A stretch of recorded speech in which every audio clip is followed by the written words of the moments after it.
Alright, so this is the video kind of giving a close-up of the vmax.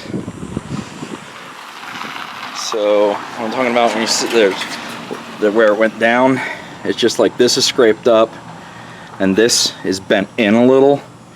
A horn, I guess you could say it sort of works, but you definitely want to replace it. That horn's ugly as hell anyway, so why wouldn't you? Like the end of the levers are, I mean, these levers are ugly as sin to begin with.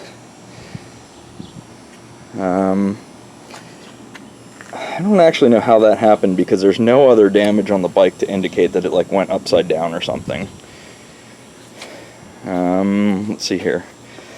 Paint on the fork tubes is a little chipped up, but you know, who really cares? The tires are, I mean, you can still see the fuzzies on them. They're Dunlop qualified, they're the OEM tires. And as you can see, this one, it's a little scraped up, not bad, but it's bent and the chrome's flaking on it, so I was going to just grind that all off and either powder coat it or just paint it. Brand new Delcovic mufflers, they sound awesome. I mean, really awesome. I was working on polishing some of the metal up, evidently I didn't get all the polish off. As you can see here, the seat's kind of wasted, but I have a brand new seat cover for it that all you need is an electric staple gun. I mean, you can do it with a hand staple gun, but electrical will make it easier. It looks pretty easy to do. Again, brand new tires on the back. You can still see the, I mean, you can still even see the fuzzies on the tread. The taillight, stock, ugly, but whatever. So the mufflers were beat from where it went down, but I mean, you can see, if you look at like here, it didn't go down bad. The guy said it went down at like 15 or 20 miles an hour. Looking at the little bit of damage like here, I don't think it went down even at 20. Basically it fell on one side and slid a little and then went dunk over on the other side. But you can see it certainly didn't, you know, if it slid, it didn't slide much. You know, what would do that? 3 feet of sliding? You know. These are sort of new. The ones that came with the bike were all beat up. These polish up pretty nice. Key, I only have one key. Let's see, it's, you know, I mean, it's a good looking bike. The bars, you could see in the video that the bars are bent, but I mean, if you look at them, they're not that bent.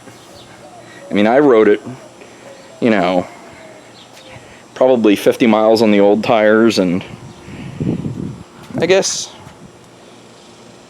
I'm not really sure how long I rode on these tires. I would say between 50 and 100 miles, definitely not more than 100. I mean, like I said, you can see the little fuzzy molding things are still even on the tread. Not just these, but like still on the tread. So, it's got the Dynojet Stage 7 kit, which is this, and hang on, let me take this off. This is always a pain because I never remember which way to turn it. Hang on a second. There's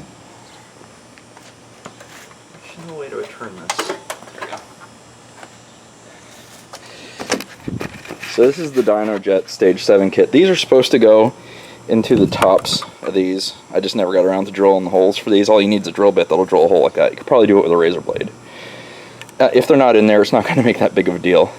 The carbs were just rebuilt. So, and then this will get you a little more power. You know, it's supposed to be like, I think like 10 or 15 horsepower. Let's see here, what else? Let's see if I can put this on one-handed. There we go. I can show you when you turn the key on, you can hear the fuel pump. And then when you hit this, you know, that's the sound of just the starter spinning because the starter clutch is not engaging. Basically you have to, let me shut this key back off. You have to take this off, which is like 2 bolts, let it hang, take this off, and then you take this cover off, and then you use a gear puller, you can get it AutoZone, to pop the stator hub thing off, and the starter clutch is bolted to the back of it. It looks like it's probably only a couple hours worth of work. I just don't really feel like doing it. I I mean, I really like this bike, and I've gone back and forth on just keeping it several times. That's kind of one of the reasons why I haven't been super responsive on getting back to people, because I kind of don't want to get rid of it. But there you have it. Oh, and it's got 29,768 miles.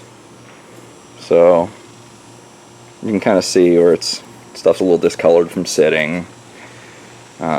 Most of the shiny stuff polishes up real nice. Of course, I didn't do too good of a job of getting look, there's some more polish.